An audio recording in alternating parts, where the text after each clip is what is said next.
Waldo Politics is now live. Streaming Just Chatting, Signal Gate 2, Electric Boogaloo.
Getting started soon. Toss any links to cool stories into the Discord.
Oh, hi. Hello. How you doing?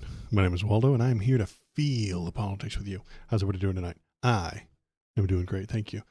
Um, yeah, it's Wednesday. It's a Waldo stream, so we're going to take a look at some of the headlines, see what's going on, see what's going up, see what's going down. Then, if we run out of stuff to talk about, we'll play a little bit more Castlevania, a little video game, something along those lines. So, hi. Is anything going on today? Oh yeah. Everything's going on and everything's a mess. Yeah, I dig it.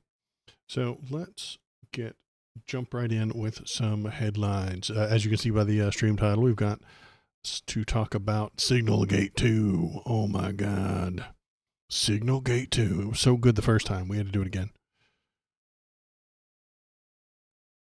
Full-blown meltdown at the Pentagon after Hegseth's second signal chat revealed. Dun, dun, dun. He did it again. Actually, he just did it a lot. This isn't so much as him doing it again. It's just that he did it so many times that we just bundled them all together. We're only finding out about them one at a time. So what is this about?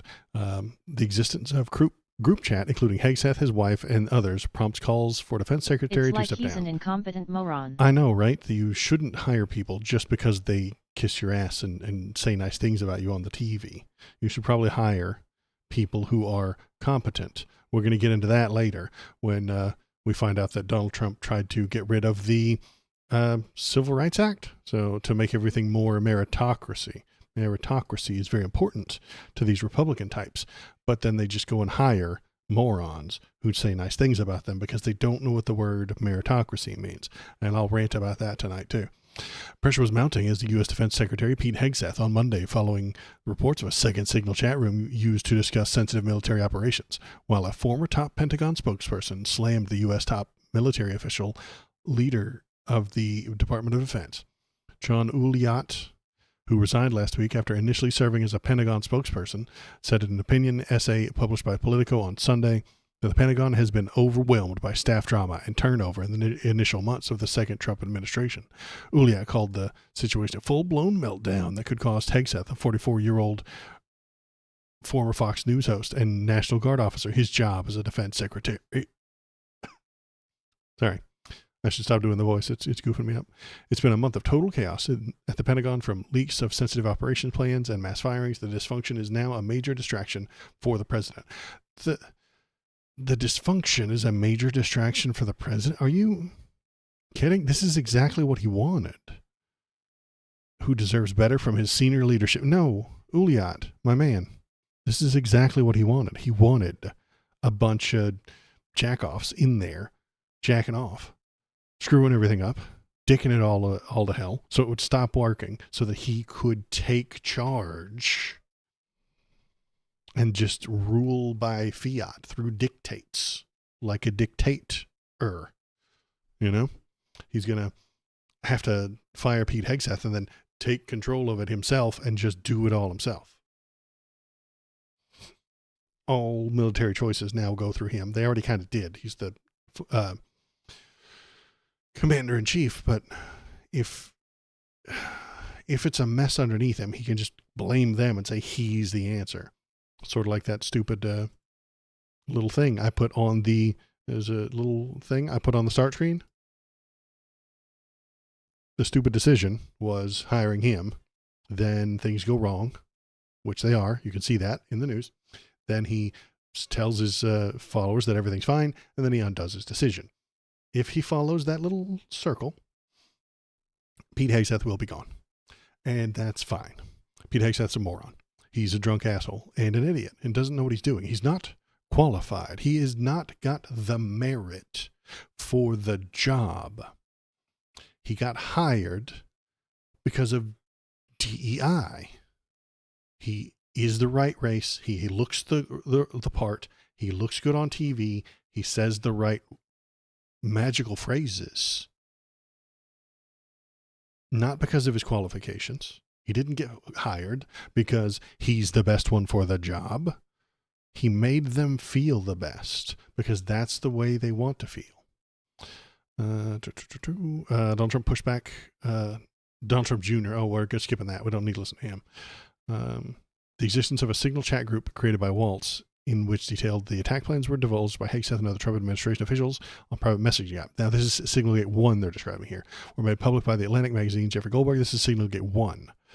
Signalgate 2 is... Where is Signalgate 2? Maybe I passed it. Hi, KBP. Thanks for coming.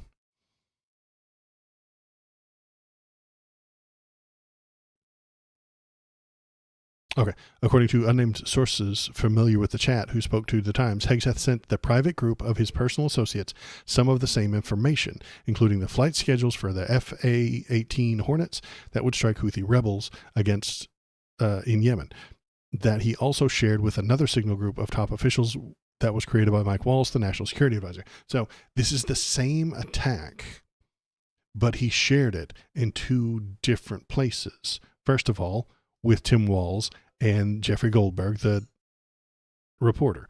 Also, he copy-pasted it from a secure source into his phone and then sent it to his wife and his brother.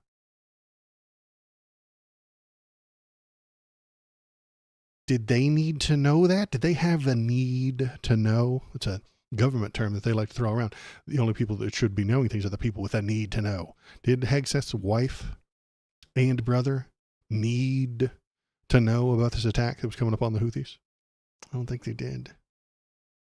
And yes, Hegseth's brother works in the Pentagon. Again, is that because of his merit? He's a podcast producer. Did he get there by the strength of his character and by all the good work he'd done for the Department of Defense? Or was he there anti-meritocratically because his brother was in charge? That's what I think. I think it's that second one. What do you think? Check this shit out. Exactly. He was like, hey, look what I'm going to do. Look what I did. Look what I did. I'm so cool. I'm such a Chad. Check me out. They're going to write a book about me someday.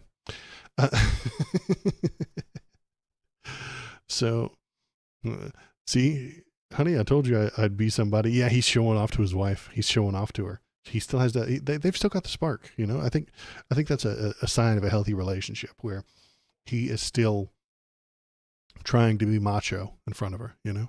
They've never gotten past that first stage of a relationship between a man and woman where he acts really strong and he flexes a lot, shows off his guns. You know, he never got past that. They're still in that.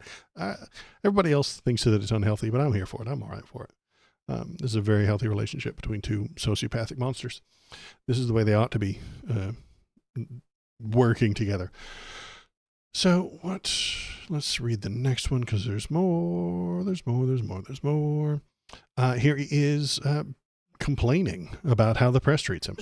I don't have time for the hoax press that peddles old stories from disgruntled employees. We should be talking about the decimation of the Houthis, how we're pushing back the Chinese, how we have a new defense area at the southern border. Instead, disgruntled former employees are peddling things to try to save their ass. Did you? And ultimately, that's it's not going to work. Mr. Secretary, did you? He doesn't have time for all that bullshit. He's got a war to fight. War fighting. Hoorah! How many men have you killed today? Elon's emails have inspired him. He's going to send an email out to everybody in the Pentagon and the military demanding to know how many people they've shot this week. And if it's not enough, you're fired. War fighting. That's all that matters. He doesn't have time for your namby-pamby strategies or intel or logistics. That's nerd shit. We got a war to fight, boys. And Pete has been to war, okay? He knows how to fight it. Step 1, control the high ground for key sniper points. Step 2, use the Warthog or Ghost for mobility in the midfield and control. Okay. Step 3, don't allow your opponents to get the rocket launcher that spawns in the middle. Joe Brandon's Secretary of Defense didn't know any of this shit. Okay. This is day 1 Army training, boys. And he knows how to run it. Let's keep reading. Do we have another video? I think we do. Yeah, Hegseth had Signal messaging app installed on an office computer. This isn't an office computer. The Washington Post sucks, and most the news organizations do suck these days. But this isn't an office computer. This is a government computer inside the Pentagon. Didn't you hear from Israel that they are free to flee or die in place? Yeah. The Israeli helicopters fly over, and then they're like, if they stand still, they're Hamas. If they run, they're Hamas. If they stand still, they're well-trained Hamas.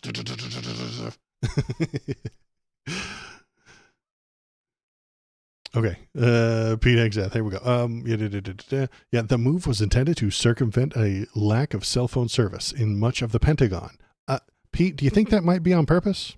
Do you think that maybe the lack of cell phone service inside the Pentagon is not a flaw, but part of the intentional design? Do you think that's a feature, not a bug, Pete? He wanted to enable communication with other Trump officials. He said, people familiar with the matter. Okay, yeah. Defense Secretary Pete Hegseth directed the installation of Signal, a commercially available messaging app, on a desktop computer in his Pentagon office. 3 people familiar with the matter, illustrating the extent to which he has integrated use of the unclassified communication platform at the center of political troubles with the highly secure system the U.S. government relies on to safeguard military plans and other sensitive information. He doesn't know the difference. Never heard of a hard line. Yeah. He doesn't know the difference, I suspect. I think that he's very dumb. Yeah, he's dumb. But I think he's very dumb. I don't think he knows the difference between the slow, difficult to log into, it's probably got at least two-factor authentication to get into the secure system, and Signal. He thinks Signal is safe because it deletes everything after a minute or so. Because I think that's the point of Signal, isn't it? That you send something, they read it, then it's gone, it ceases to exist, it gets deleted. That's security for stupids. He thinks that this is the most secure thing ever. He's using it because the 2025 Project 2025 people told him to use it, because then he won't have any logs or records when the trials start. There won't be any logs or things written down of what he said, because at some point he's going to go up for trial when America falls and gets destroyed. Snap.gov. That's right. He thinks that he doesn't know the difference. So the fascists don't want to be held accountable or responsible for the things they do. So they use Signal to delete it afterward. That's not a good thing. I think that's a bad idea. We should completely understand what our government is doing. Maybe not in the moment because of operational security and things like that, but keep a log, have it looked at later by a third party who determines whether or not you broke the damn law. They hate that idea. They don't want any of that shit, because then they'd look stupid. They are stupid. And they prove it every day. In doing so, Hegseth effectively cloned the Signal app on his personal cell phone, these people said, speaking on the condition of anonymity to discuss an issue that was hounded the Trump administration for weeks. The move followed a discussion among Hegseth and his aides about how they could circumvent the lack of cell phone service in much of the Pentagon and more quickly coordinate with the White House and other top officials using the encrypted app.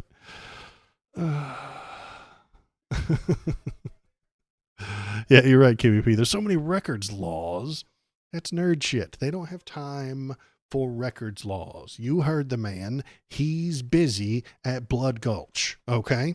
He does not have time to be doing records. He doesn't have time to be explaining to people what he's doing or why.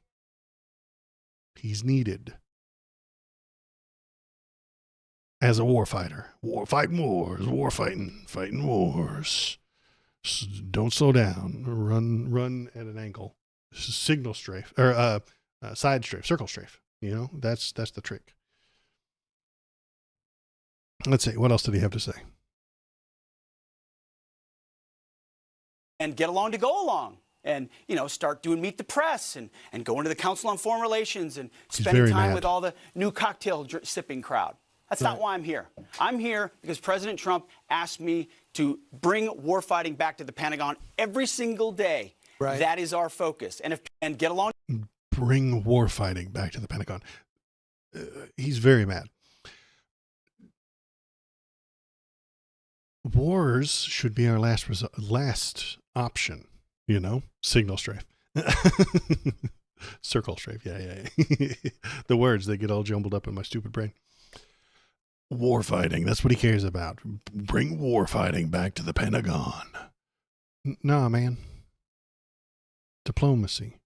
Statecraft. Economic measures. Being friends with people. Like with USAID. Being friendly with the other countries. None of that is important to them. They don't give a shit about being friendly with other countries. We murder them. If they don't do what we want, we economically murder them. And if they get upset about that, we're going to murder them with war. That is the only thing that he's interested in. Look at him. He's a shit. Ugh, God. The made-for-TV defense secretary. Yeah, that's true. That's why he was chosen. He looks good on the camera. He doesn't know what he's doing, but he makes for good TV. And that's what matters to Donald Trump, how it looks on the television. I think there was an important bit down here. We already covered most of this. But the important bit was down here. Oh, here. We can listen to her try to defend him. This is incredibly stupid. Nazi Barbie here is going to try and defend him. Front page of the New York Times, Secretary of Defense Pete Hegseth back in the news about staffers had to be dismissed. And a second Signal chat that took place. Where's the president stand on this? The president stands strongly behind Secretary Hegseth, who is doing a phenomenal job leading the Pentagon. They will say that until 5 minutes after he's been removed. And this is what happens when the entire Pentagon is working against you and working against the monumental change that you are trying to implement. The entire Pentagon is working against him or Trump. Like, shouldn't that, like, register in your brain as maybe you're doing the wrong thing? Hey, guys, I just got put in charge of the Pentagon. And the entire Pentagon hates me. What's that stupid fucking saying that you meet one asshole a day? You met an asshole. But if everybody you met today is an asshole, you're the asshole, right? I think that's how we're getting here. I think that's the analogy that works. He went to the Pentagon and said, all these people are jackasses. No, man, it's you. You're the problem. He thinks the entire Pentagon is out to get him. The entire Pentagon is out to get him for his beliefs. No, man, you're just an idiot. You don't know what you're doing. You don't know what you're talking about. You don't belong there. You were put there because you are an ass kisser. Plain and simple. He kissed the umpire's ass. The umpire said, yeah, you can go to third base. It's not even like the stupid baseball analogy where he's born on third base. He was just kissed so much ass. They're like, yeah, you can go to third base. Sure. And he thinks he hit a triple. Yeah, it doesn't make any sense. He's the worst kind of people run our government now. Let's see if she has anything else to say. Oops, wrong button. Secretary Hegseth was nominated for this position because he is standing up for the war ruined. fighters, It's over. men and women. She misspoke. Because he is standing up for the war fighter. Was nominated for this position because he is standing up for the war fighter, working against the monumental change that you are trying to implement. Secretary Hegseth was nominated for this position because he is standing up for the war fighter, the men and women in uniform who are putting their lives on the line to protect our country and our homeland. And unfortunately, there have been people at that building who don't like the change the secretary is trying to bring, so they are leaking and they are lying to the mainstream media. We've seen this game played before. The secretary is doing a tremendous job, and the president stands strongly behind him. So is it leaking or is it lying? If they're leaking lies, it wouldn't make any sense. Hey, 2 times it's official. Well, I ran it back because I wanted to see it. She's ruined, yeah. If it's a lie, then why are they all upset? They're upset because it's true, you know? Like, the internet's a terrible place, but sometimes you know when something's kind of true. The way they react. If they said he was running, I don't know, illegal drugs or something like that, he'd be like, no, that's ridiculous. That's stupid. And they're like, you insult Hillary. No, I didn't, you son of a bitch. How dare you say that? No, you get, whoa, hey, yeah, you kind of got something there. He's giving off strong. My girlfriend found the dick pics I sent her best friend vibes. Yeah, you're right, Daniel L. Let's see. Yeah, he's an idiot. He doesn't know what he's doing. He's not there because of the good job that he's done. He's there because he kisses so much ass that they had to put him on the payroll. So what will happen from here? So I don't know, crazy prediction time. He's going to get he's going to be built up through the news for the next few days. They're going to brag about how great he is. They're going to brag about all the Houthis he killed. They're going to brag about all the Yemenis he murdered. They're going to brag about how great he is at dropping bombs. He's the best at dropping bombs. He went to the military and he said, hey guys, you got all these bombs. Let's drop them. Trump will talk him up and then they will dump his ass. Probably Friday.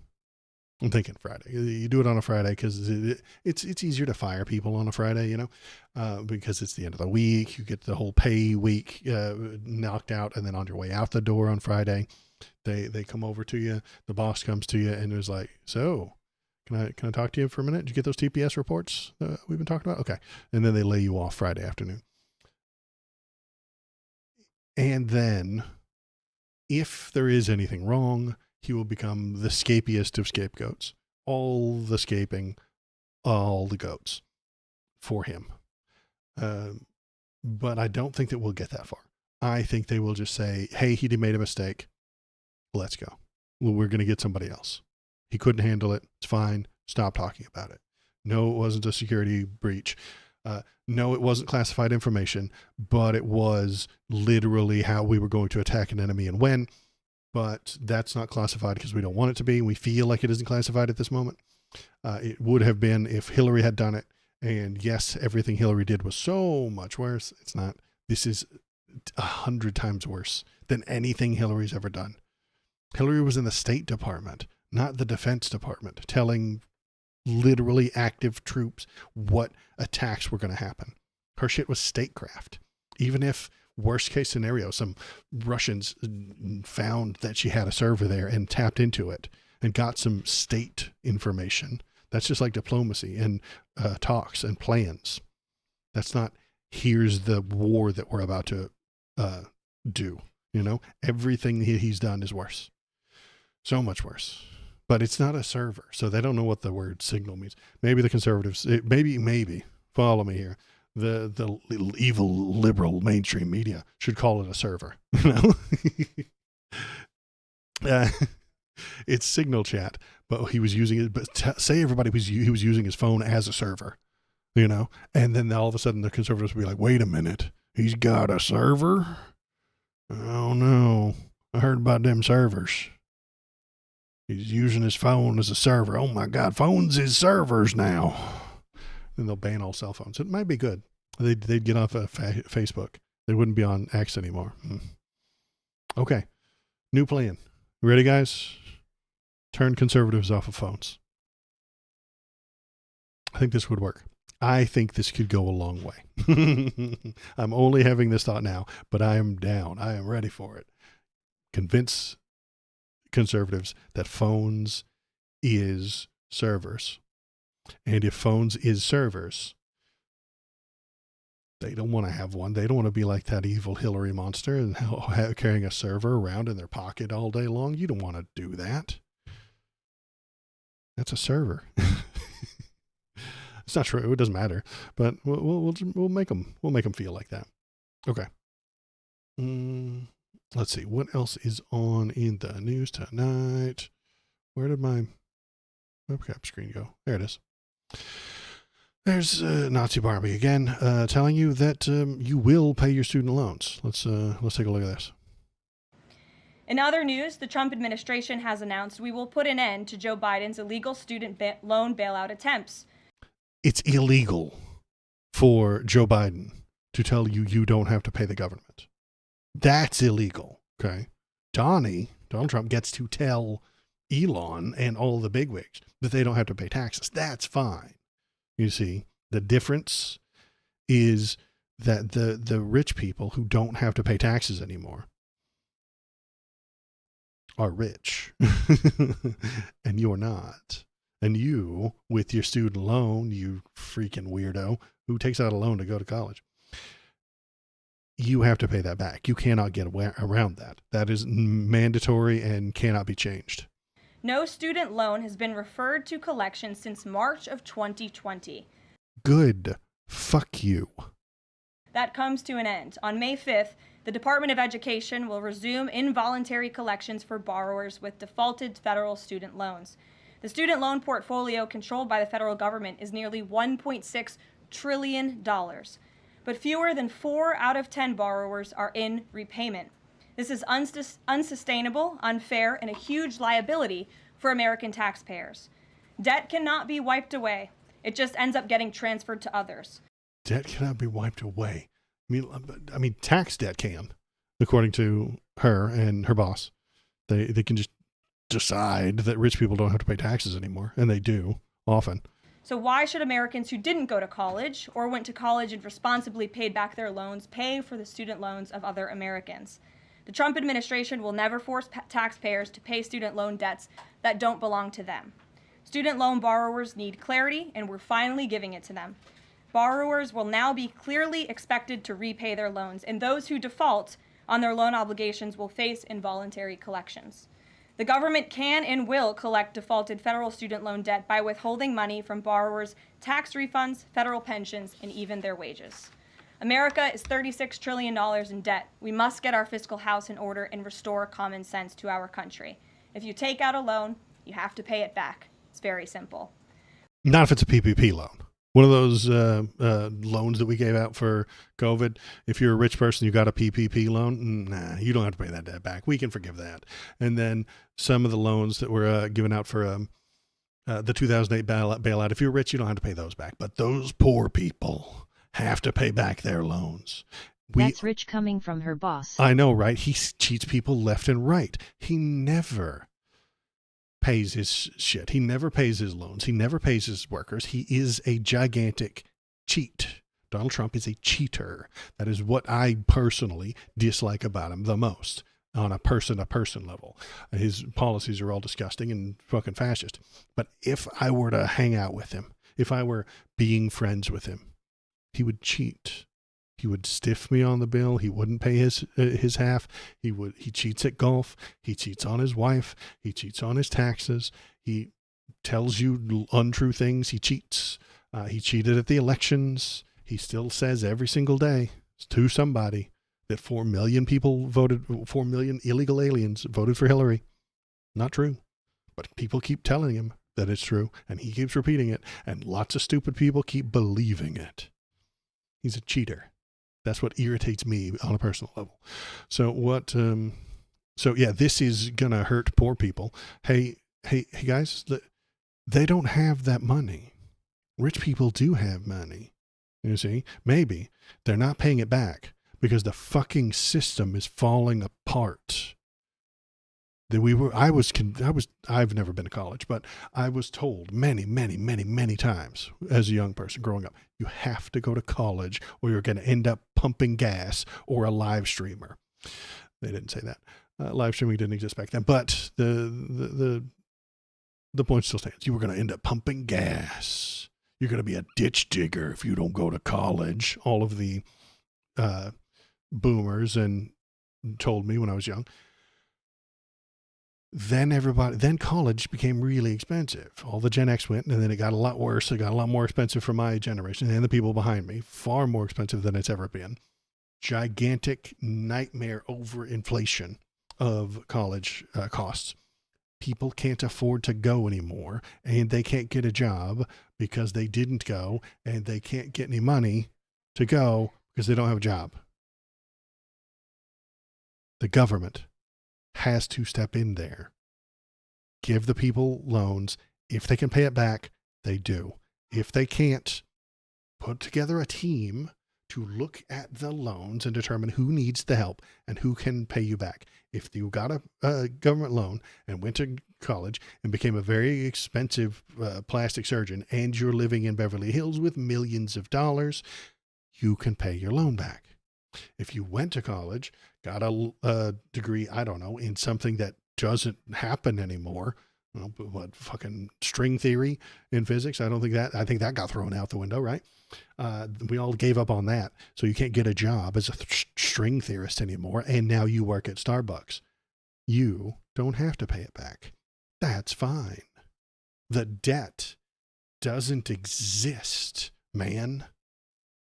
And that's what kills me about conservatives and their grasp on economics. Okay. Let's watch this next one and then I'll rant a moment because this lady is awful. She's a moron. Okay. This is Linda McMahon. My IQ is higher than hers.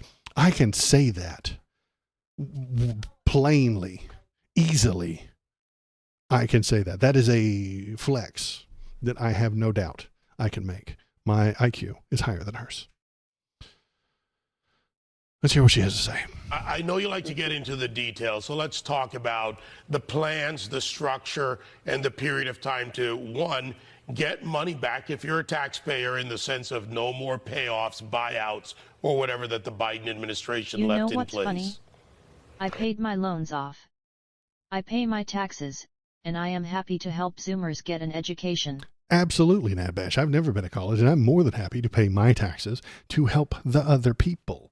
That's patriotism, Nad Bash. It really is. You're a fucking patriot.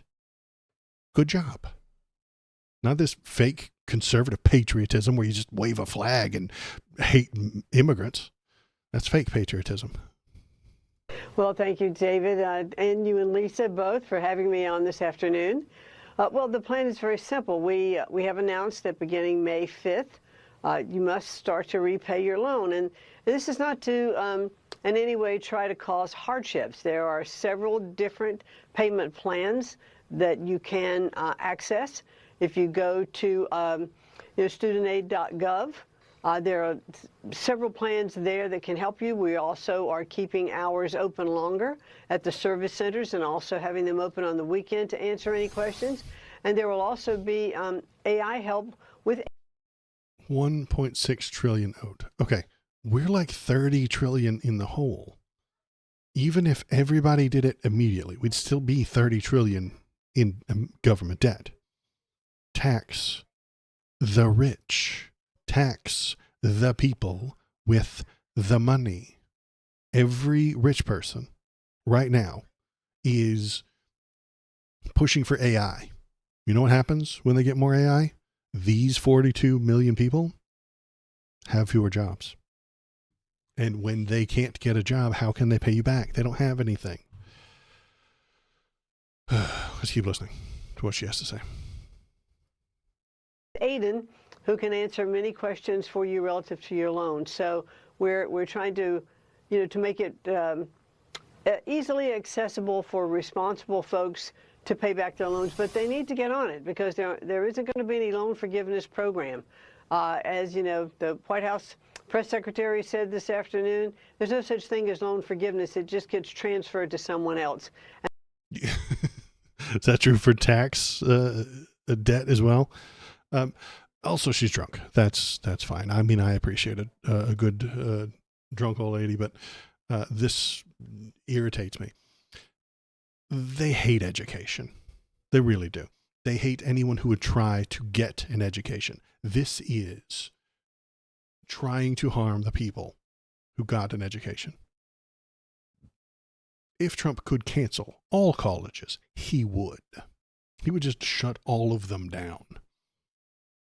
If Linda McMahon there could take your degrees away for non-payment, she would. To conservatives, the economic policies are a fluid thing. They can be changed on a whim. Tariffs are on and then they're off and then they're on and then they're off. 10% today, 240% tomorrow. Taxes can be cut or ignored if you're a rich person. If you have enough money, you can just skip a lot of the economic problems that other people have. You can just skip paying your taxes. To them, the tax code is a mere suggestion. The economy is a playground with loose rules. However, student loans are a law of physics, as constant as the speed of light in a vacuum, unbendable, unbreakable, inevitable. Asking for them to be forgiven is going against the very laws of nature. Bywares on streamboo.com. Remove the space at QWPGYQRB. You interrupted my rant. I was on a roll. I was doing good. And you dick me. What are you doing? Gray is sharp-web-wood-zible. Man. It's doing good too. Asking for them to be forgiven is going against the very laws of nature. That's what I said before the thing interrupted me. Now I feel silly. So yeah, look forward to that. More people going bankrupt. The rich are going to pay fewer taxes. You're going to pay more taxes. And then okay, so what if we don't pay it? Who cares? Who cares? Literally, who cares? It will not harm you. It will not change anything. It will not it won't harm our economy if these people don't pay it. It's a government loan. They can just forgive that. The government can do that.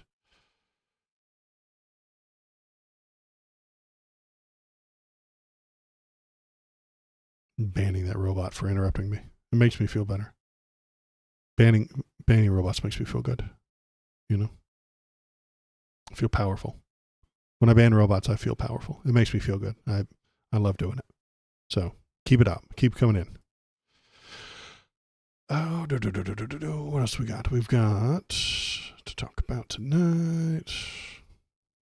Oh, hey, the ongoing Gestapo raids. Yeah, let's talk about the Gestapo a little bit. ICE detains 2 men in Charlottesville, courthouse raid. 3 men who identified themselves as Homeland Security officers raided a courthouse in downtown Charlottesville Tuesday, detaining 2 men without explanation. Hooray! The secret police are here. Look at this guy. Little short king. He's 4 foot nothing. He ain't hurting nobody. Couldn't possibly. It's adorable. He's fun sized. Look at him. And I'm glad that all those ladies are taking photos. They should immediately do that. I'm glad that our secret police are being... Do not touch me or impede me in my lawful duties, ma'am. Do you understand? It is a crime for you to do so. I think what he's doing is the crime, you see? The secret police, and he's got a mask on. Look at him. Because he's scared. They are terrified that someday they will have to face consequences for the illegal actions they are taking now. And he will go, someday we'll figure out who this is after Trump's gone, if we survive. And he will be in front of a court, and they'll say, why'd you wear that mask? Why'd you do this? And he'll say, I was just following orders. Why? Do you have a warrant for his arrest? Do you have a warrant for his arrest? Yes. Where? Hey, Warrant. grab him. Warrant for his arrest. Signed by a Get judge. off me, or I am calling the U.S. attorney and prosecuting you for assault on a federal officer. Show us the warrant Back for his up. arrest. Show us a warrant signed by a judge. Turn him around. You don't have a warrant. Sir. Show us a warrant for his arrest. We are officers with Homeland Security. If you were an officer, you would have a badge, and you would maybe, I mean, we've always had plainclothes cops, but this is going beyond. This is secret police Gestapo shit. You don't have a warrant signed by a judge. All right, Senor Dominguez. No se preocupe. You don't have to. No necesitas decirle nada, no necesitas decirle nada sin abogado. Got it? No firme nada sin abogado. Everybody ready? Yep. Let's go out, please. Vamos, señor, por favor. Sígueme. And they did everything right there. The ladies, not the Gestapo. The ladies did everything right there. They told him, you don't have a warrant. We're looking at you. They recorded everything. They didn't get violent. They kept their hands to themselves. That's the right way to go. That is the right way you ought to be doing things. I don't know if you noticed it, but a puppy dog right down here. So I'm going to grab this puppy dog and bring him up on screen. Let's do it. He's running. He doesn't want to be on screen. Too bad. You live here. I'm in charge.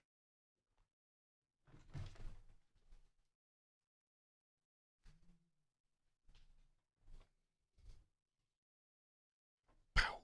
It's Bobo, the baby bark boy. Tell him what you're thinking, Bo. Oh, he's licking the microphone. It's an ASMR stream now, you guys. Bobo licks.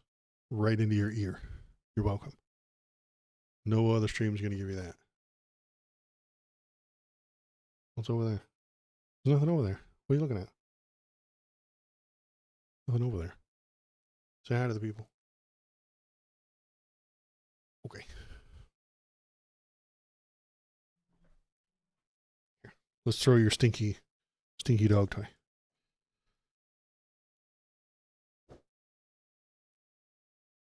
He didn't chase it. He's weird. I think he just wants to play tug of war with it. Oh, so yeah, let's keep watching this. The Gestapo is great. Let's keep going. Trump finds another country. Trump finds another country to accept his mass deportations. Hooray! Amid the fury over Trump's deportations to El Salvador, the administration just deported someone to Rwanda. And no, he's not from there. I said this would happen. I literally said it a couple of weeks ago. Everybody's going to get hot and bothered about El Salvador. Nobody's going to pay attention. We're all going to hear the word El Salvador 78 times a day. And then they're going to find somebody else to do it. And then they're going to go to the court with one of his lackey lawyers. He's going to go there and be like, we didn't send anybody to El Salvador. We sent them to Rwanda. And then we're all going to piss and moan and yell and scream about Rwanda. And then they're going to stop sending them to Rwanda and send them to Djibouti. You know, they're just going to find somewhere else to send them hot potato style for the next few years. And then we're all going to complain about that. And it will never, they're not good faith in their representation of what they're doing and why they're doing it. None of it is legal. They know it. We know it. And they're just dodging courts and dodging judges' orders under the shallowest of bullshit shell game. They're running a shell game. We didn't send them to El Salvador. This thing says El Salvador. We actually sent them to Rwanda. And I think right here, where is it? We actually see them. No, I found one, but I can't find it now. Where they actually say that it was the DOD that sent them, not DHS or ICE. And so it's not legal. There is one court case in which they say ICE deported this man, but then ICE arrested him, but then DOD sent him to the gulag. And so your entire case has to be thrown out because ICE didn't deport him. The DOD did. So you have to throw the whole case out. The whole case gets thrown out. It has to be thrown away. They're playing a shell game, and a dishonest, disingenuous one, as usual, because they don't actually have convictions or ethics or principles at all. They just do whatever they feel like, and damn you for not agreeing with them. This is your fault, actually. Let's see, what is this? So Van Hollen, this is the thing that all of the right wing is excited about. They're super hard for Van Hollen because he's the guy that went to Venezuela, you know, or he went to El Salvador and met with Abrego Garcia. So they're very hot and very bothered about this guy right here. Van Hollen says, I'm not defending the man. I'm defending the rights of this man to due process. MAGA doesn't know the difference. They can't parse these two sentences out, man. They don't know the difference. If you defend this man's rights to due process, they think with their dumb baby brains that you're saying he's an angel, he's a saint, he's a good guy. They did this with BLM, right? There was a guy who the cops killed, and then the people in the community did some rioting because they don't want the cops to kill them. And what did the right wing do? They told you about how terrible the guy was. It's exactly what they're doing with Abrego Garcia right now.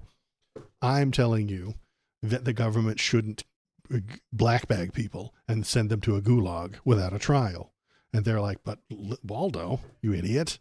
He's a gang member. He's an MS-13 Mexican gangbanger who murders people and child traffics and does all the horrible crimes. They just make it up. It doesn't matter. They don't know the difference between defending the system and his rights or defending him. They can't comprehend the idea that even the most horrific criminals still have rights. In their baby brains, good people get rights, bad people don't. And how do they determine who's good and bad? Same way they determine everything else. Feelings. Right-wing media tells them how to feel about immigrants. They're bad. So everything about them is bad. And that means they don't get rights. They don't have a First Amendment protection. They don't get due process. The government should harm them, wrestle them away, drag them to the ground, wrestle them, drag them to the ground,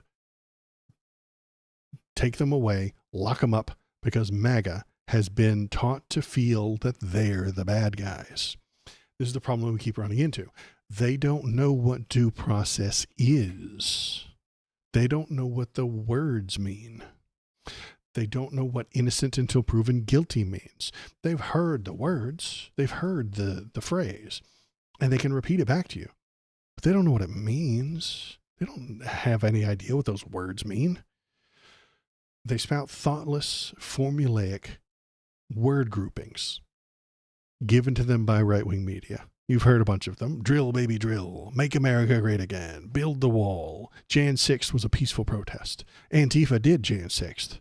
Controlled by the radical left. All lives matter. The deep state. Or activist, leftist, communist, Marxist judges. The definitions of all of those, twisted beyond all comprehension, intended only to incite and inflame. Never to clarify or explain. Explaining is nerd shit.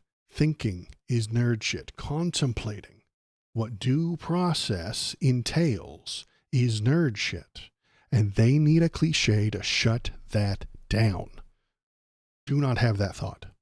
You are not allowed to have that thought. You are not allowed to determine or think thoughts about what due process means. What we get instead is Lincoln Riley didn't get any due process. The Jan 6 protesters didn't get any due process. Why do criminals have more rights than their victims? And we get that from them literally. Here's some of them literally saying those things. Abrego Garcia, he got more due process than Lincoln Riley got. That's stupid.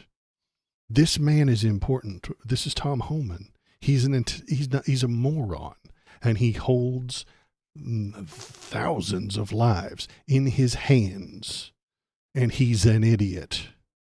He can severely harm lots and lots of people, and he doesn't know what the word due process means. He doesn't know what the phrase due process means. He doesn't know. He's an idiot. He says the words, but doesn't know what they are. Here's my favorite Nazi Stephen Miller. If you were an American falsely accused of wrongdoing on January 6th, it wasn't merely difficult to get due process, it was impossible. The entire system is rigged against you, all of it. Those persecuted Americans could only dream of due process afforded to illegal aliens. He doesn't know what the words mean. Due process was given to everybody who was prosecuted for Jan 6th. It was. I mean, he can say that they didn't get any of it, but he's literally, factually incorrect. The victims of crimes, like Holman was talking about, have had their rights infringed upon by the perpetrator. That is not a good thing. That's why it's a crime. That's why we use the process to determine the severity of the rights infringed, then punish them if necessary. The Jan 6 protesters were charged, notified of their charges, allowed to seek legal counsel, had fair trials in front of impartial judges, and were found guilty or innocent by a jury of their peers. That is the process. Stephen Miller doesn't know what the process is, or he's a gigantic, super willing liar, lying to the American people because they don't know. He knows that they don't know. I actually kind of think it's that second one. Stephen Miller's not an idiot. He's a super Nazi, and he wants bad things for anyone who isn't a straight white cis male. All of the process got skipped by my government when they sent people to the El Salvador concentration camp, and that's what I'm upset about. I'm not telling you that Abrego Garcia is a saint who has never committed a crime in his life. He doesn't have a criminal record, and I don't see any evidence that he is a part of a gang. But if you think he is, prove it in court with the process. MAGA can't comprehend that. They hear my arguments about the process, and then they go and find proof that Abrego Garcia is a bad guy. This keeps happening on the news, and it keeps happening in on my Blue Sky stuff and on tweets and stuff like that. Hey, the government did the process wrong, and then they go on. They're like, hey, look at this. He's gotten a restraining order. What the fuck does that have to do with anything? Look at his parking tickets. What the fuck does that have to do with anything? The government did a bad thing. I would like the government to function properly, but he's got scary tattoos. The hell does that have to do with anything? We're having different conversations. I am trying to understand and create a perfect system that will run and work regardless of who is involved. They're trying to justify their feelings. they have feelings that he's a bad guy. And when I suggest, hey, he didn't get due process and he wasn't in front of a judge, they're like, well, it doesn't matter. He's a bad guy, you see. This reminds me of a time when my son was like 3 years old. I was working. I was doing stuff at home.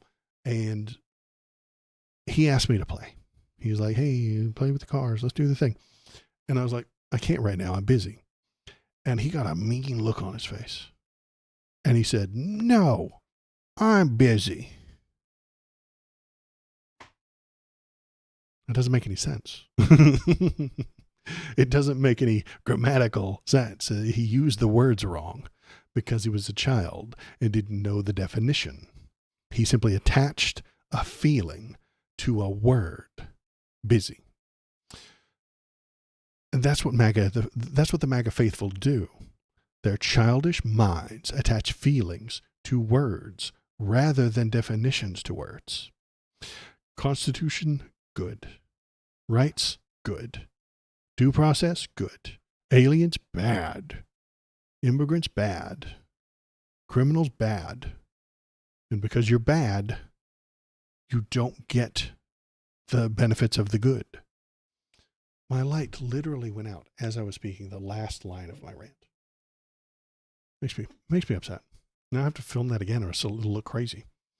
I appreciate everybody who was here watching me make YouTube videos live. Constitution, good. Rights, good. Due process, good. Aliens, bad. Immigrants, bad. Criminals, bad. And because you're bad, you don't get the benefits of the good things, like the Constitution, like rights, like the First Amendment. If you're one of the bad, if they feel like you're bad, because kill this light, dude. What are you doing?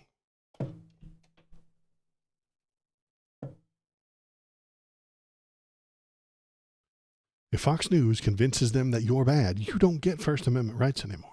You don't get constitutional protections. You don't get due process because Fox News told all the conservatives that you're bad.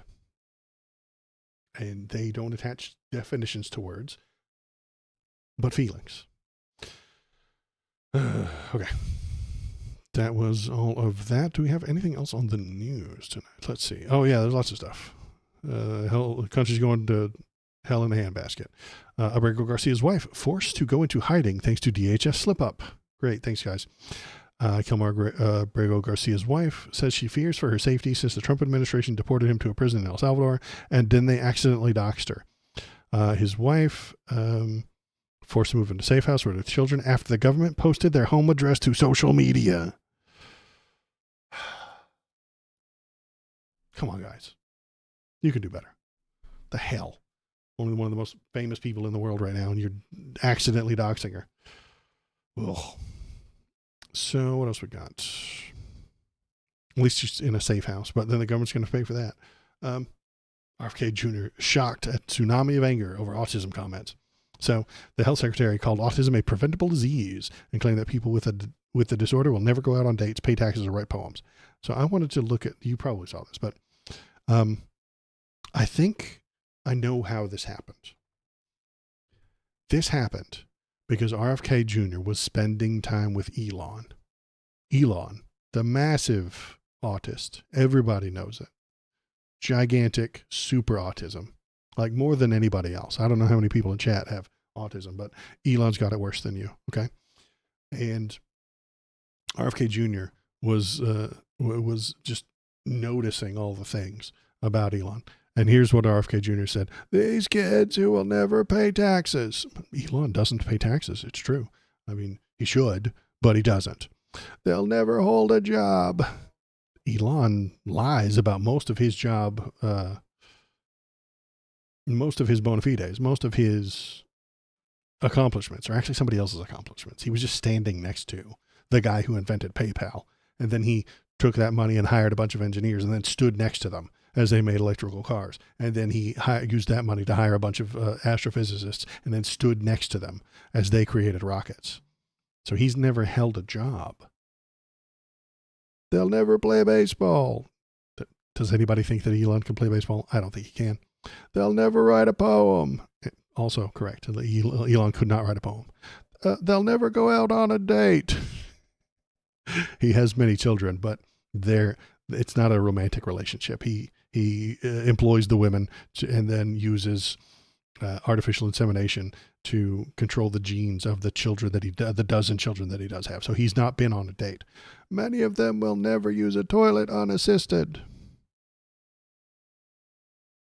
RFK, do you know something about Elon wetting his pants that you want to tell the rest of us? Because I think you do. We're at a staff meeting and he shit himself or something. And then he blamed it on the autism. That might be, I mean, I think RFK is a bad guy. And I know he wants to throw everybody who's neurodivergent into concentration camps. But he's right about Elon.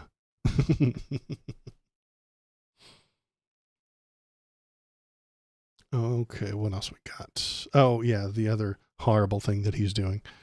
HHS plans to cut the National Suicide Hotlines program for LGBT youth. So if you would like to unalive yourself, you can call this number. And I mean, it already has the word suicide right on it. My entire stream is ruined. YouTube really hates that word, by the way. It's not a word that, that's why everybody says unalive, is because the YouTube algorithm just shoots your shit down and knocks the shit out of you if you use that word. And it's right on the screen. I'm an idiot. So I might as well just say it. So yeah, if you are intending to commit suicide, you can call this number and they will help you. But they've got a separate line for gay people and queer people because that makes sense. They have different issues for the reason that they would commit this act. He's going to cancel that. I mean, it needs to be fair. The suicide hotline needs to be fair. It can't be playing favorites. You know, it needs to be a meritocracy. And everybody should be treated the same. The hell is he talking about? This is insane. This is incredibly stupid. It got 2,100 contacts a day. 2,100 Americans were helped by this, and he is going to get rid of it because he hates you. He hates the L's. He hates the G's. He hates the B's. He really, really, really hates the T's, and he doesn't understand the Q's. But they don't know what any of these things are, man. And because they're trying to save money and skim everything off the top that they can, they're just going to shut things down if they don't know what they are, don't know how they work. And that's the thing that bothers me the most about these guys. They don't know how the government works. RFK Jr. does not know what this hotline is, what it does, what it provides, who's in charge of it, or why they have a different line for the LGBTQ youth. He has no idea what any of these things mean. He doesn't know what the words mean. He doesn't know where they are. He doesn't know how things function. Because he thinks he already knows everything. I assume that's what it is. Never met him, but I get the feeling that he knows how everything works. And so when you explain to him how things actually work, he's like, nah, man, that's nerd shit. I know exactly how it works. I'm the smartest man I've ever met. So he doesn't need you explaining things to him. Explaining is for nerds. So yeah, they're going to cut this. The government is going to help you with your with the suicide hotline unless you're queer, and then you can just go fuck off, I guess. So, do we want to watch Tim Walz or play a video game? So we can watch Tim Walz. Let's do that. Tim Walz. This is brand new news, so nobody's seen it yet. This is brand new stuff. Tim Walz gave the state of the state of Minnesota. He's the governor there. I know he lost his election following Kamala, but he is still the governor of Minnesota. So we're going to listen to him talk for a few minutes. He is fantastic, and the fact that we didn't get him as the vice president is a fucking crime. You should feel bad when you listen to him that we don't have him in charge of the fucking government right now. Good evening. You may be seated. Members of the Joint Convention and guests, I present to you the Governor of the State of Minnesota, the Honorable Tim Walz.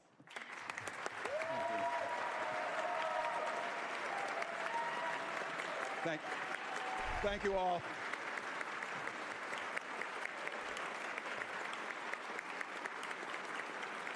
Thank you. Speaker Demuth, Speaker Emerita Portman, and members of the Minnesota House of Representatives. President Champion, Majority Leader Murphy, Minority Leader Johnson, and members of the Minnesota Senate. Madam Chief Justice, and members of the Minnesota Supreme Court, Chief Judge Frisch.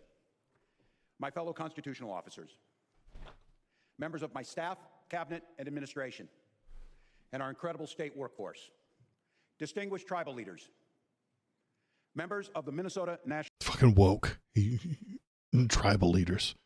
Guard, Congresswoman Betty McCollum, welcome home. Lieutenant Governor Peggy Flanagan, and Minnesota's second gentleman, Tom Weber. He deserves it.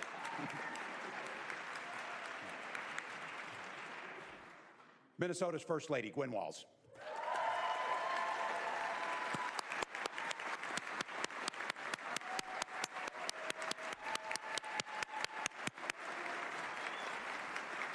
Stop clapping into the mic. Also, I figured out what went wrong with my lights. I didn't have the big light Honored on. guests and my fellow Minnesotans.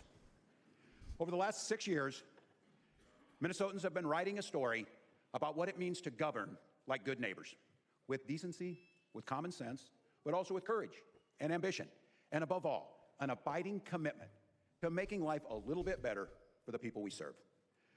I like to think we've proven the value of a strong Democratic Party, but also the importance of a strong Republican Party, willing to come to the table and contribute ideas in good faith. No matter what's happening in Washington, Republicans and Democrats have a record of working together here in Minnesota. The result, we can all be proud to live and serve in America's best place to raise a child.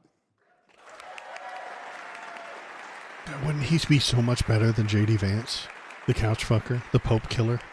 This guy wouldn't kill a Pope. I'm not the only Pope. one who thinks so. The rest of the nation has taken notice of what we've done here in Minnesota and how we've done it. This guy wouldn't fuck your couch. No matter where you go in this beautiful country, people tend to want the same basic things out of the American life. And when I say basic things, I mean things like a meaningful work, safe neighborhoods, good schools, affordable health care.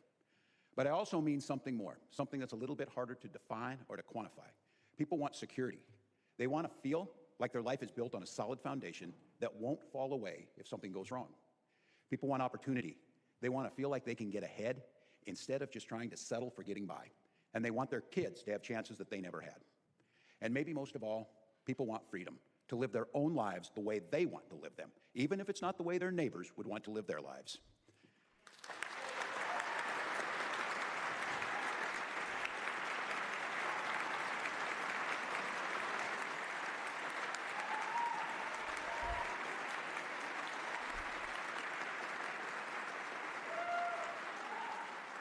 Security, opportunity, freedom. I hear it everywhere I go. And every time I do, I find myself feeling proud of Minnesota. The truth is, all of America would like to have what we have. And talk about security. We've given parents peace of mind through a child tax credit that is expected to cut childhood poverty by half. And every parent in this state knows their child's going to get a belly full, breakfast and lunch, so they can learn when they go to school. That's security. Those evil communists feeding children. Unbelievable. That's security. And we together passed the nation's most aggressive expansion of labor rights. Because a job's just not a job. It's a means to a secure life. And it should come with benefits, like earned safe and sick time and the right to collectively bargain for a better life. Won't someone please think about the owners? What about the millionaires and the billionaires who own that company? Wah. They'll have to take a pay cut. Financial security, job security, and we've invested collectively together time and hundreds of millions of dollars in fighting crime. And by the way, because of that work, crime is down across the state of Minnesota. Put a Democrat in charge and crime goes down. Unlike a big city, and I know the Republicans will come after me and be like, well, the crime is way up in San Francisco, and they've got a liberal mayor. Well, no, they don't. Crime is up in New York, and they've got a liberal mayor. No, they don't. The mayors of big cities are Democrats when they run for office. When they get to office, they stop all that shit, and they just start turning things toward making the rich people happy. which is not a Democrat. That's a Republican thing to do.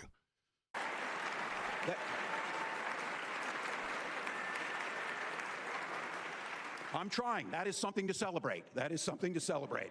We've worked together to eliminate Social Security's taxes on the vast majority of Minnesota's seniors, so nobody's parents will choose between prescription drugs and groceries.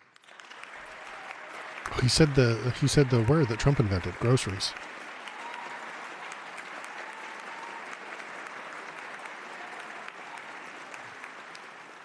Invested in cutting crime, cut taxes. Those are things to celebrate. And in just a few months, we'll have one of the nation's most generous family and medical leave policies, because no one should worry about losing their income while taking care of a loved one. God, this could be us. This could be our country.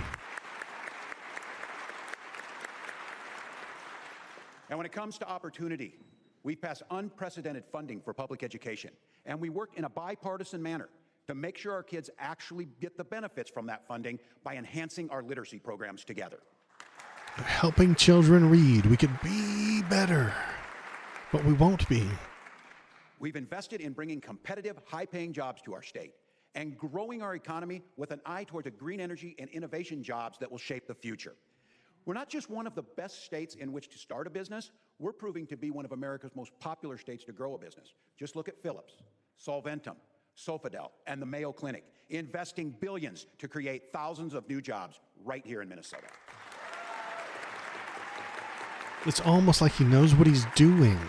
You guys, this is what actual governance looks like. I know we haven't seen it in a very long time. This is what it actually looks like. And let's talk about freedom. Here in Minnesota, that freedom means several things. It means freedom from hunger and poverty. It means the freedom to worship or not. It means the freedom to be who you are any way you choose. And that is a birthright, not dependent on how much money you make, where your family came from, or the current issue of the day. That's what freedom looks like. Oh no, he's woke. Yes, that he just described wokeism and why it's great and fine and ought to be cheered. Those are the things that make Minnesota great. That's why we are America's best place for kids. And it's also the reason I love serving in this job with all of you. Now tonight, with the state of our state as strong as it's ever been, we gather to write the next chapter in this great Minnesota story. But I can't help but point out that we also gather at a moment of great uncertainty for our nation. And let's be honest, this uncertainty, this chaos is no accident. The President of the United States has chosen to destroy the federal government's ability to help people. He literally hired the richest man in the world to take a chainsaw to the basic services that Minnesotans rely on to build better lives.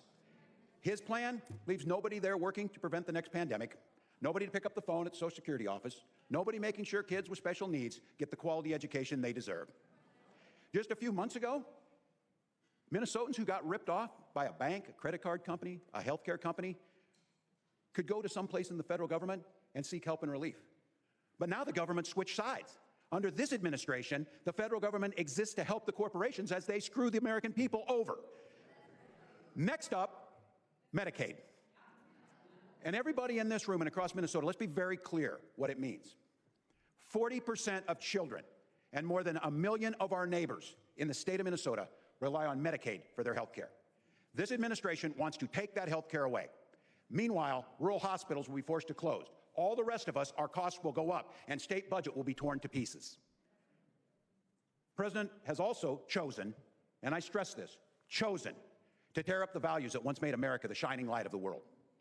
Now, in this land of the free and home of the brave, we have university students being swept up, shoved into unmarked vans, and fathers being tossed into Salvadorian gulags without a hint of due process.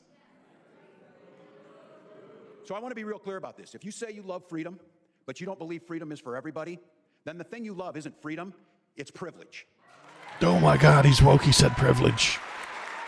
Yes, with this, we could have this guy instead of JD fucking Vance. Good God.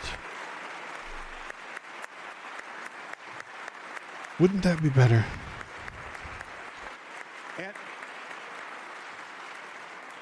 And on a hour-by-hour, day-by-day basis, the President of the United States has chosen to throw our economy into turmoil. Global markets are teetering on the brink of collapse. Businesses across this country and here in Minnesota are already laying off employees by the thousands. Working people are paying more for basic goods, and if you haven't checked your 401k lately, don't do it. So let's be very clear. None of this had to happen. When the president took office 3 months ago, there was no reason to throw a wrench in the works and destroy decades of work. 3 months, good God. Feels like it's been 100 years. But if you listen to anything that comes out of his mouth, one thing has become clear. He's just plain confused about how the world really works for working people. We're talking about a guy that slapped a 10% tariff on an island populated only by penguins. It'd be funny as hell if it wasn't true and stupid. It makes no sense to anyone. That isn't servant leadership. It's not any kind of leadership. It's small, it's weak, and it's petty. It takes the awesome power of the federal government and turns it into a crude weapon, wielded by a man who wants to be king. As governor, I will continue to do everything in my power to protect Minnesotans from getting hurt and continue to provide shelter from the storm for Minnesotans.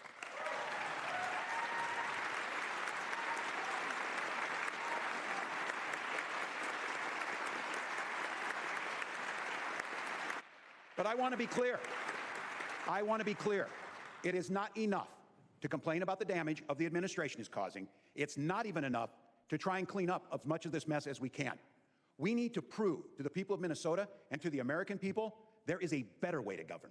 Because the truth is, this current administration in Washington, they're not forever. These small petty men will disappear into the dustbin of history, and when they do, there will be an opportunity and an obligation to actually rebuild government so that it works for working people.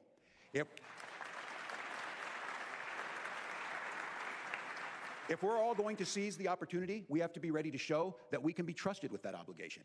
If we want to earn back the trust of the American people in government, we have to be honest about the fact government hasn't always deserved that trust in the first place. And if we want the chance to govern righteously, if we want the chance to govern ambitiously, then we have to do a better job of proving that we can govern responsibly.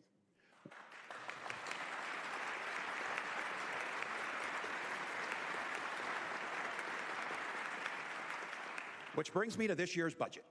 2 years ago, we made historic investments in our people and in our future. And I want to be very clear. We are not walking away from the commitments we've made to our schools, to our health care, to green energy, to public safety, to feeding our kids, and to taking care of seniors. We keep that promise. In fact, it is just the opposite. This year's budget protects those ambitious investments by embracing a spirit of responsibility and addressing some long-term budget challenges so that future leaders don't have to make impossible choices. So let me explain a little bit on this. Years ago, before many of us were here in St. Paul, members of both parties made a series of choices specifically around human services spending that has put us on a path of unsustainable cost growth. In just a few years, the biggest of these human services programs will eat up $1 in every $8. We could ignore the problem for now. We'd have a surplus after this year. The wave won't crash this year, but it will crash. But while the problem was not the fault of many in this room, the solution should be our responsibility. So I'm proposing that we come together, DFLers and Republicans, House and Senate, and address this issue that we all inherited. For the economists in the crowd, my budget will be balanced for years to come. And in just the next 2 years, it will cut the structural imbalance by half. For everyone else, it's really this simple. Right now, we are the most generous state in the nation when it comes to the programs and services providing people with disabilities, and we should be damn proud of that. No, Republicans hate being good to people. Republicans hate being nice to people. Wear their bootstraps. Give the crippled people bootstraps. After my budget is passed, we will still be the most generous state in the nation when it comes to these programs and services. And because of the efficiencies that we proposed, we will be able to continue being the most generous state in the nation for many years to come. Bottom line, if we don't govern responsibly, someone else will get a chance to govern irresponsibly, and I refuse to let that happen. Another way we're protecting investments is by doing more to prevent, investigate, and punish fraud in government. Hey, Republicans really want that. They just don't agree with what fraud actually is. Everybody stood for that. Oh my God. But the people on the left are like, yeah, fraud. And the people on the right are like, yeah, spending that goes to gay people. That's fraud. We all agree. I thought you'd like that. But look, it's easy to demagogue government spending. The truth is, as long as there have been programs aimed at helping people, there have been people looking to steal from those who need them the most. We've made strides in catching the bad actors, stopping their schemes. We've sent a lot of crooks to prison, but we can do more. Minnesota should have a zero-tolerance policy when it comes to misuse of taxpayer dollars and theft. And earlier this year, we took action.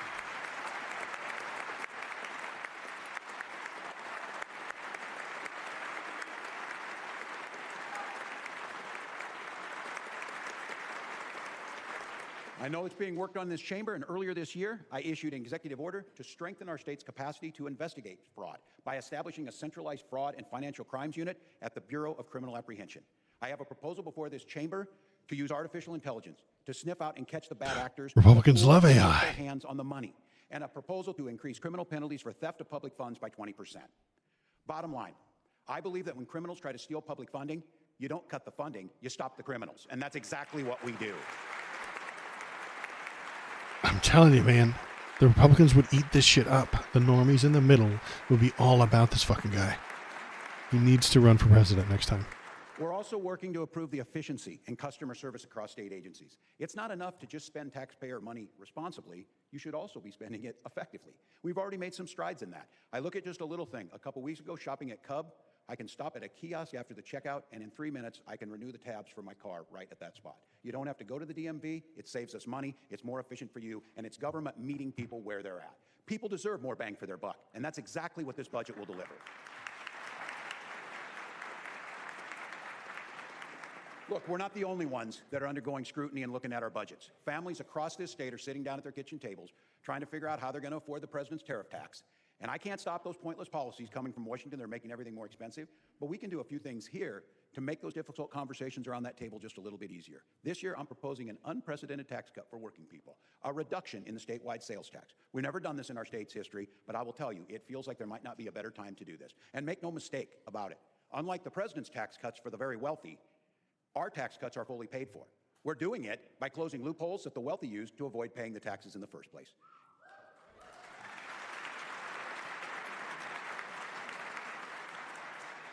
Yes, and we're going to do this. Finally, we're going to ask the big health insurance companies to start paying their fair share with a reasonable increase. A reasonable increase that hasn't been raised in decades on the surcharge that we already ask HMOs to pay. Even as the administration pushes for nearly $1 trillion in cuts to Medicaid, which would shift the cost to states like Minnesota, we're making sure that that burden doesn't fall on working families. It can fall on the insurance companies. No, our profit margins, our bottom line. We're going to get time to go through this line by line together, hammering out a final proposal that allows us to move forward as one Minnesota and the best place for kids to grow up. This budget was not written to please everyone. It was written to bring everyone to the table. And when we get there, we're going to have disagreements, no doubt. My progressive friends might have wished we were cutting a little less. My conservative friends might wish we were cutting a little bit more. My wife wishes that I would take the pay raise that was offered, but I turn it down. But this is what government's supposed to be. It's not supposed to be one old man sitting in the Oval Office sending out middle-of-the-night tweets that shot markets into freefall. It's not supposed to be a bunch of 20-somethings unelected showing up at federal agencies and firing everyone. It's not supposed to be chaos and destruction. It's not supposed to be chaos and destruction. The government is not supposed to be chaos. Good people elected by their neighbors with differing opinions coming together to negotiate in good faith. Our legislature is narrowly divided, but I believe we can unify around those ideas: security, opportunity, freedom. I believe we can continue to make Minnesota the best place to live, work, and raise a family.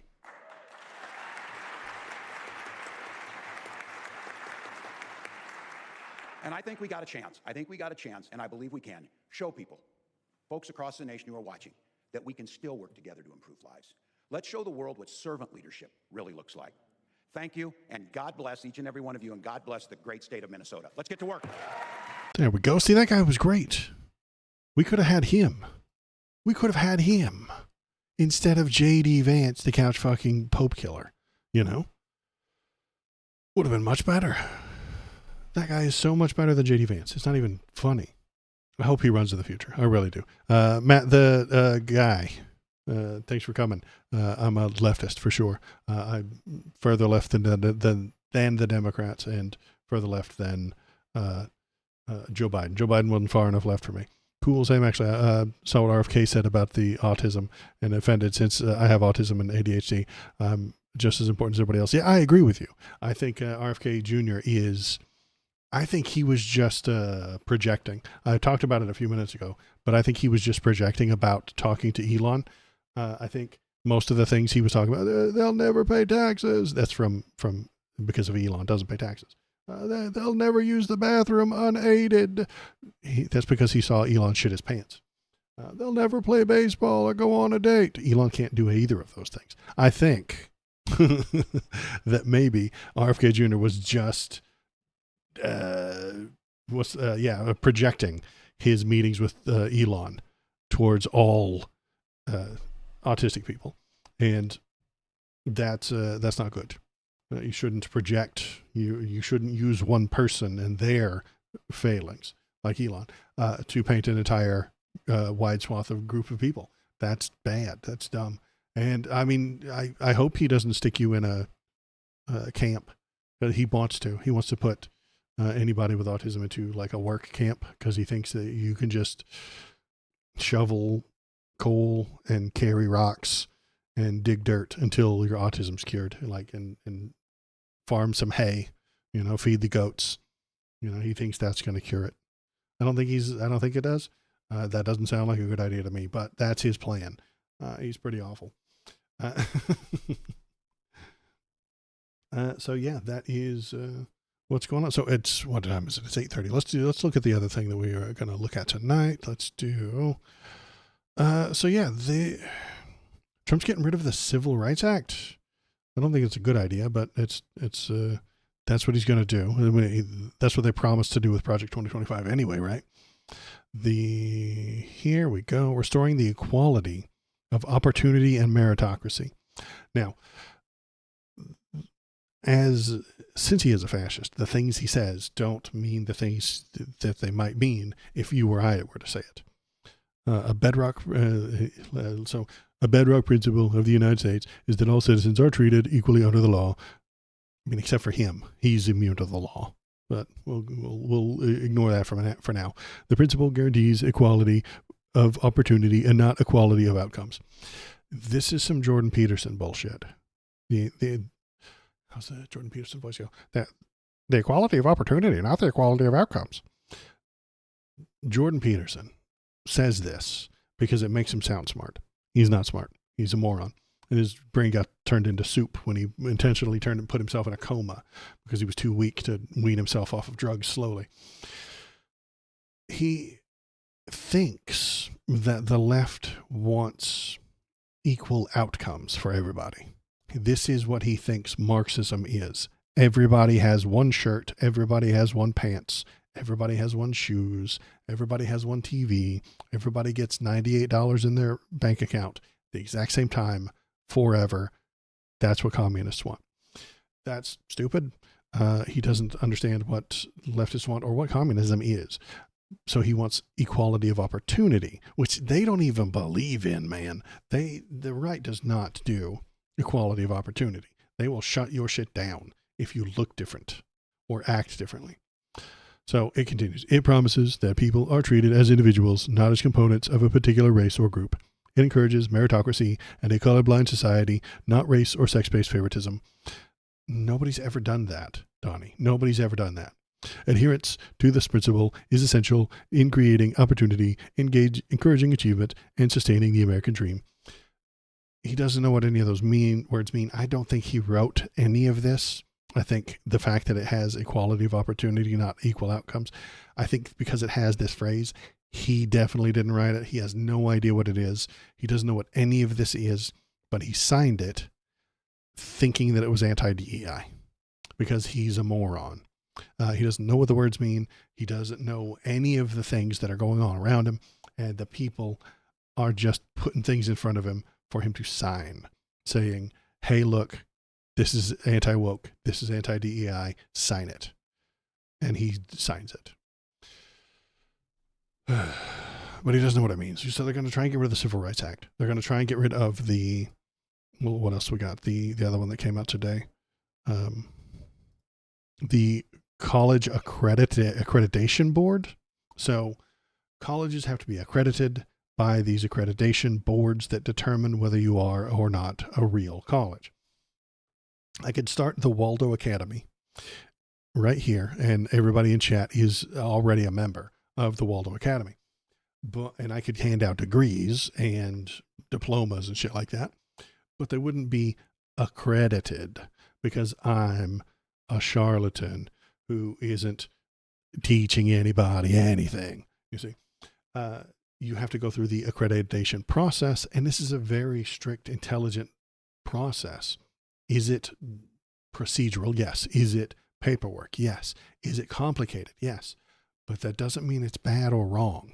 Conservatives hate that shit. They hate complicated things. It's either yes or no, black or white, easier, impossible.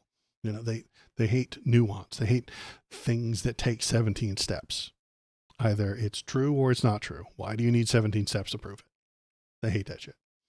So this accreditation process, they don't understand it. They hate it, but it is a target that they can hit. It is a small group of people who do very difficult work that most people don't know about.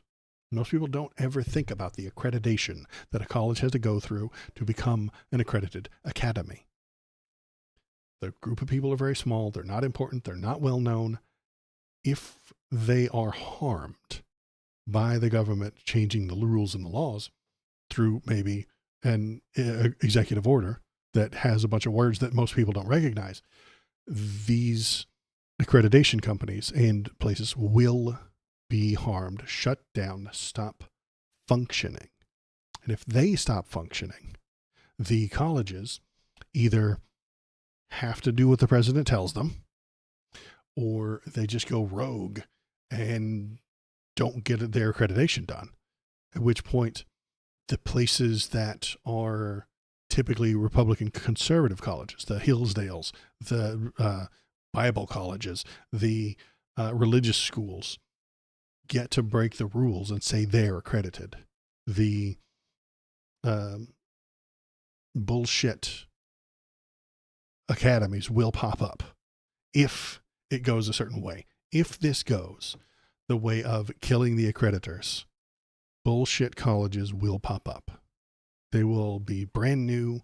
It's a new kind of college, and you'll hear all about it. And the president will talk about big deal about them, how great they are, how these new colleges are disrupting the system and messing up with the old system, and giving Harvard the what for, you know, kicking Harvard right in the ass. These people actually teach the things that we care about. It won't be real things. It'll just be bullshit. They'll put out the scam colleges will appear. They will scam you. They will give you a degree that is worthless, and then they will charge you and they will steal all your money. And then, like Tim Walz said a minute ago, the government will protect them, not you. Them, not you. And that is what's coming, you know, with this.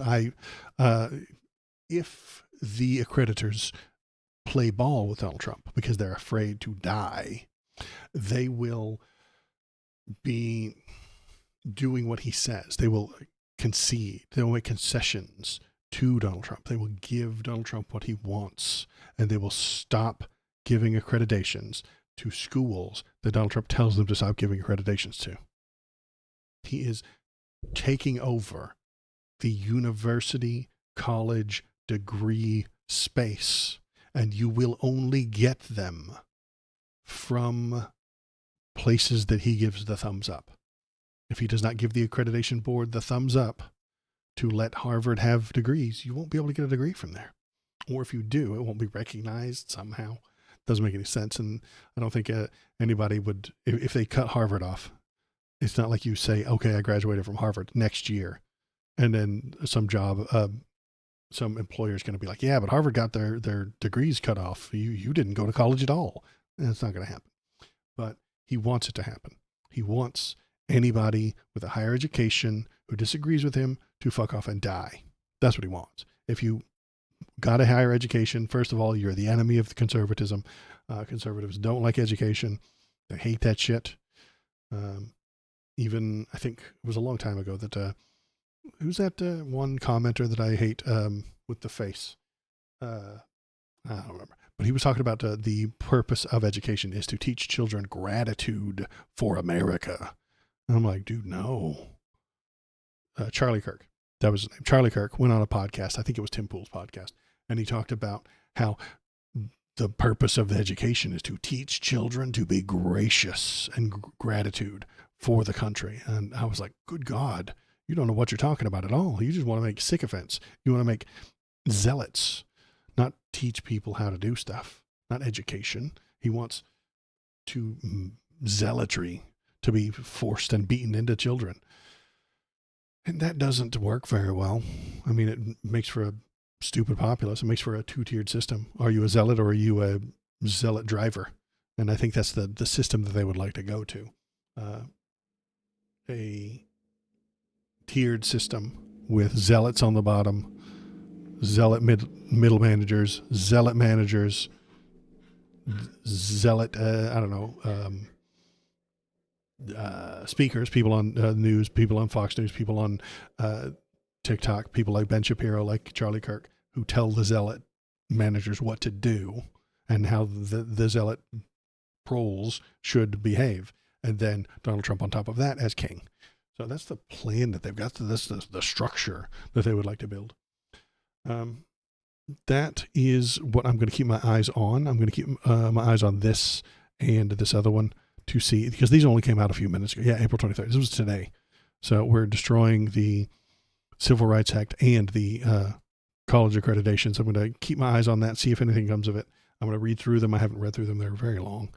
Well, not long, but I'm going to have to do some research and find out what some of these things mean and what some of them don't mean. And then I'll come back to you next time and tell you if anything crazy happened or what actually does happen and what the accreditors are going to do, because that makes a difference. What the accreditors will do is going to be important. But that's about it for me tonight. I appreciate everybody who was here. Matt, the guy, thanks for coming in. Thanks for saying hi. Thank you very much. If you're watching, if you're paying attention, you can go on over to the YouTube channel right there. YouTube. Thank you, Robot. You can watch old videos. You can click the links. You can become a subscriber on the YouTube channel. You can press the follow. Go on over there. Smash the like button. Break the bell button. Smash the thumb, and then spew some hatred in the comments, because the YouTube algorithm is powered by hate. And if you have hate in your heart when you press the thumbs up button or the thumbs down button, the YouTube algorithm recognizes it, saves it, and then bumps me up, because it feeds on hate. So go on over to YouTube, throw some hate around. It's great. Throw some hate my way, or hate for someone else on my channel. That's also fine. If you hate Tim Walz, you can go there and talk about how much you hate him. That's fine. That moves me up in the algorithm, because it's hate. Or go on over to the Discord. Oops, if I can type. Discord. There's the Discord. Click on that link. Go on over to Discord.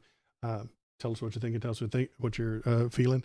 And then, if you're in Twitch chat, the robot will read your stuff out loud. Robot will read it out on Twitch chat. So I don't have it. That's usually fun. It doesn't work on Kick, and it doesn't work on YouTube chat. I'm sorry. It just doesn't. I wish it did, but I can't make it work. I'm not smart enough. One of these days, maybe. Okay, so that is it for me tonight. I appreciate everyone who's here. Thank you very much. Thanks for coming. Thanks for stopping by. Thanks for doing the things in chat. And I will be back on Saturday morning, 10 a.m.